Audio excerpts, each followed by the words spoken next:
தரும் புகலிடம் நீரே, உம்மை வேறு ஒன்ற கிருபை செய்தீரே.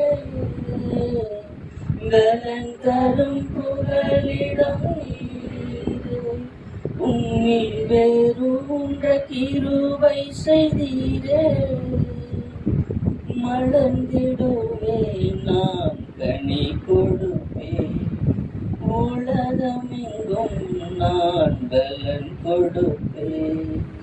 மலர்ந்திடுவேன் நான் கனி கொடுப்பேன், இந்த உலகமெங்கும் உமக்காய் பலன் கொடுப்பேன். அபிஷேக ஒளிவமரம் ஆலயத்தில் நடப்பட்டவன், உம் சமூகத்தில் வாழ்கின்ற